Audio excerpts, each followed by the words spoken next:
la ciudad de Guatemala, al trasladarse al Llano de la Virgen, manifiesta toda la influencia de la Ilustración y el gusto por el neoclasicismo que privaba en la corte madrileña, donde debemos de recordar que Carlos III había estado en Nápoles y su esposa, Farnesio, era arqueóloga y coinciden con todos los grandes descubrimientos de Pompeya y Herculano. Todo este gusto por el clasicismo se va a manifestar durante el reinado de Carlos III, siendo su arquitecto real Francisco de Sabatini. Sabatini da una nueva imagen al Madrid, será el Madrid de los Borbones, teniendo una serie de arquitectos que se habían especializado en las academias en Roma. Uno de ellos podemos mencionar a Marcos Ibáñez. Durante el momento de la traslación, previamente, el ayuntamiento de la ciudad de Guatemala perfila una serie de puntos que deberían de tomarse en cuenta para la ciudad establecida, en este caso, en el Llano de la Virgen. Hay que considerar entonces que al estar ya oficialmente asentada en el Llano de la Virgen, llega a Guatemala Marcos Ibáñez, quien había estado trabajando con Francisco de Sabatini en el Palacio del Pardo en Madrid.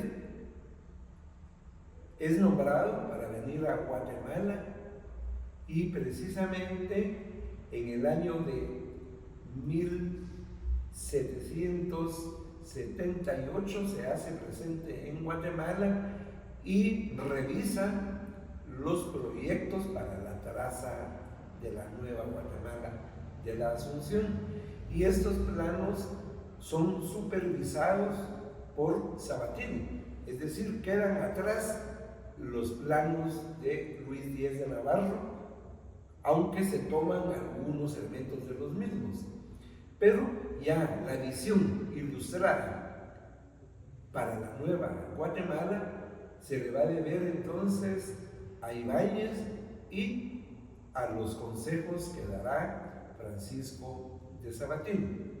Luego viene la otra persona que precisamente acompaña a Ibáñez, que es el italiano Antonio de Bernasconi. Y es así como la ciudad de Guatemala va a empezar a tener forma, va a empezar a tener vida y va a integrarse en el paisaje, y surge entonces el nuevo paisaje, dejando el barroco atrás. De esta manera, Ibáñez proyecta los principales edificios, como la propia catedral, el Real Palacio, la Real Aduana, el portal de Aycinena, donde vamos a encontrar los remates inspirados precisamente en las obras de Sabatini, muy especialmente en lo que era la Puerta de Alcalá, en Madrid. Un edificio que muy poco se menciona, pero que demuestra toda la influencia de ese momento del neoclasicismo madrileño reinterpretado en Guatemala. Fue la portada de la Real Casa de la Moneda. Nuevamente, repito, encontraremos elementos muy similares a los de la Puerta de Alcalá. Había que darle memoria y agradecimiento al rey Carlos III por haber trasladado la ciudad. Entonces, Antonio de Bernasconi diseña el monumento para el rey que estaría en la Plaza Mayor de la Nueva Guatemala. Es un templete dentro de una fuente con planta barroca. Sin embargo, tras la muerte accidentada de Bernasconi, el monumento lo va a realizar Manuel Barruncho, portugués, pero siguiendo básicamente el diseño de Bernasconi. Hay otro arquitecto muy importante, aunque nacido en Madrid, pero de origen italiano, que es Santiago Marchi. Al mencionar todo esto, incluso a Sierra o al propio Pedro de García Aguirre, tenemos que ver que se pone de manifiesto el tratadismo italiano de la época del Renacimiento. Básicamente, el que más influirá en la Nueva Guatemala será Andrea Palladio. Aunque San Francisco se termina en 1851, pero el diseño se le debe a Santiago Marchi, quien se inspira en la portada del libro cuarto de arquitectura de Andrea Palladio. Este templo lo considero tal vez el más palladiano, pero sin embargo la influencia de Palladio la vamos a encontrar en la mayor parte de los templos de finales del siglo XVIII y principios del XIX, como la Merced, Nuestra Señora del Carmen y el Colegio de Cristo Crucificado, la Recolección, además de otras obras. Por lo tanto, creo que en la primera etapa de la ciudad de Guatemala, su traslado y su primera identidad arquitectónica va a estar marcada por la influencia italiana, la cual gozaba del beneplácito de la corona española. Rescata el Cerrito del Carmen y junto con el francés Juan Dumergue restauran la Catedral Metropolitana, haciendo la cúpula de catedral, la cual está inspirada en las cúpulas italianas del Renacimiento.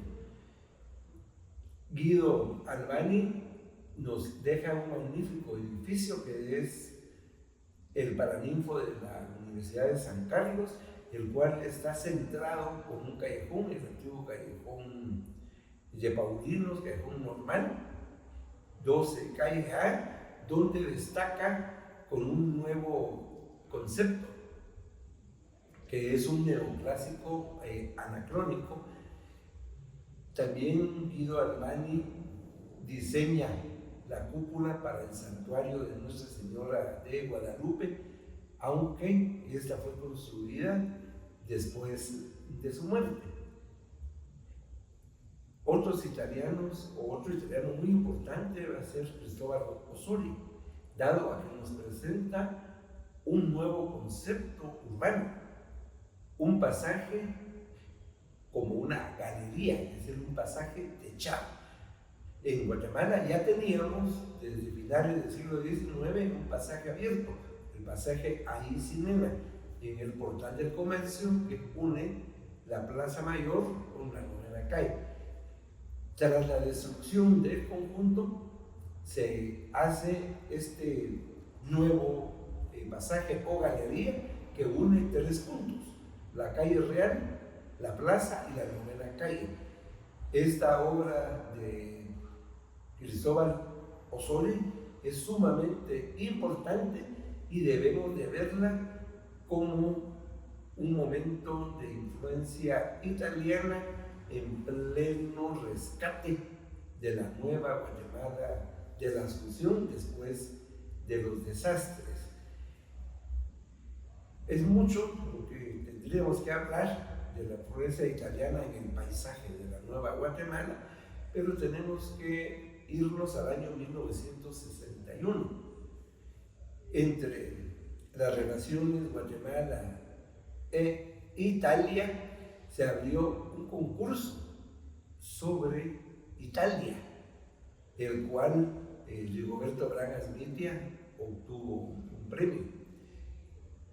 Italia dona a Guatemala una copia de la loba capitolina, y a la hora de escoger un lugar fue el arquitecto Roberto Aycinena, que fue el arquitecto mayor de la ciudad de Guatemala en los últimos años de su vida, propuso la plaza del Palacio Municipal por la siguiente razón: el concepto del MUNAE del municipio es romano, entonces el lugar más adecuado era precisamente la plaza municipal, donde se convirtió en uno de los íconos de la ciudad de Guatemala.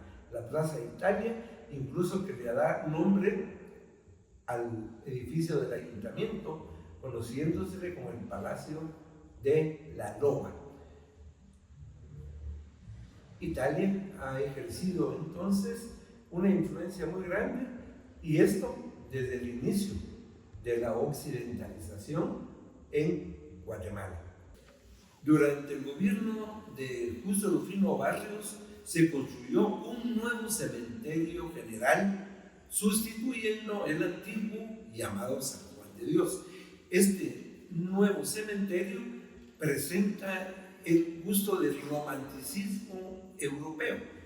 Las familias acomodadas de Guatemala encargaron el diseño de sus panteones a arquitectos italianos, e incluso la mayor parte de las estatuas de mármol y conjuntos en el cementerio general de la ciudad de Guatemala son traídos de Italia. Dentro de aquí podemos mencionar a Expósito Granay y por supuesto a Francisco Durini. Creo que es sumamente importante hacer un listado de los monumentos italianos que hay dentro del Cementerio General de la ciudad de Guatemala, porque hay verdaderas obras de arte y la mayoría de ellos están firmadas. Durante el gobierno de José María Reina Barrios, Guatemala ve hacia Europa y se abre a los artistas europeos.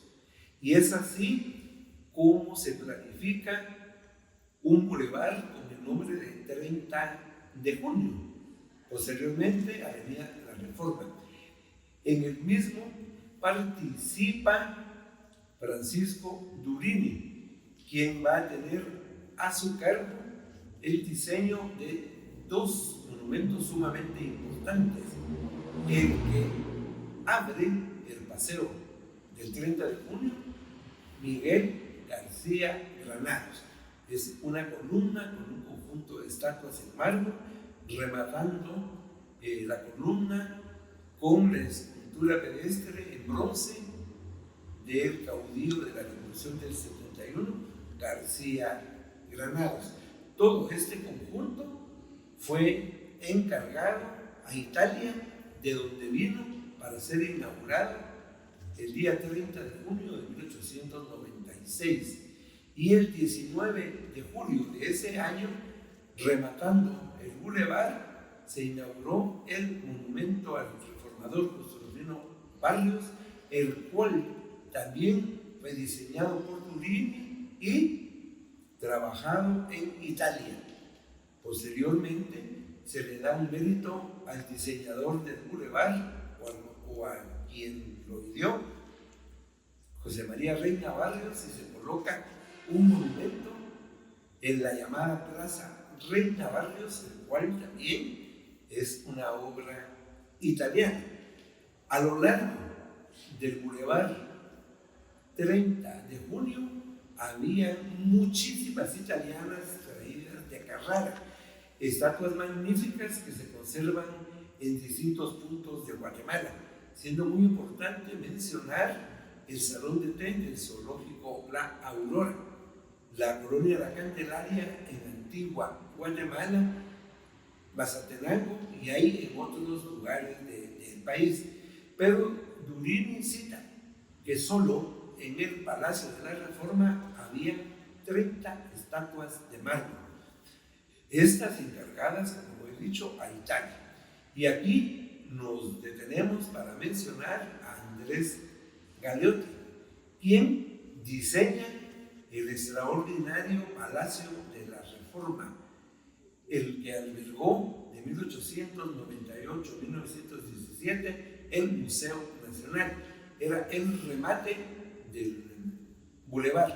Andrés Galeotti es padre de Rodolfo Galeotti Torres, quien posteriormente va a dejar su huella por todo el territorio nacional y muy especialmente en la ciudad de Guatemala, con monumentos erigidos para conmemorar a personajes y a hechos de la historia guatemalteca.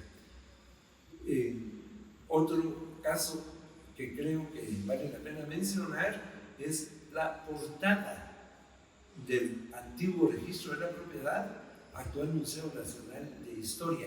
Es un excelente trabajo de mármol realizado por los señores Granay Espósito, y es una joya el balcón de honor, el balcón presidencial, el que deja ver la influencia mudéjar. Es un corte extraordinario donde figuran estrellas y otros símbolos arábigos, los capiteles, y todo el conjunto lo hace una portada sumamente elegante y que nos recuerda en ciertos momentos el Renacimiento. El acceso al edificio nos muestra también una extraordinaria escalinata de mármol con unas piedras de mármol propias de las canteras de Guatemala, y el interior, en el salón mayor, bajo una cúpula de hierro, se puede ver el piso ajedrezado, blanco y negro. Entonces creo que este trabajo de mármol es obra italiana y que le da un valor agregado al edificio, que está declarado Monumento Nacional en categoría A. Todas estas obras, las que existen, las que quedaron en boceto, forman parte de un momento de la cultura, tanto la inmaterial como material, el concepto, los gustos, la ideología, y todo esto se engloba dentro del patrimonio cultural de la nación, y el Estado está obligado a la conservación de este patrimonio. Asimismo, otros entes encargados también del patrimonio están obligados a velar para que estas obras que han llegado a nuestros días puedan ser conservadas y transmitidas a las futuras generaciones. El legado de Italia, de los italianos, el pensamiento de Italia en Guatemala es sumamente importante.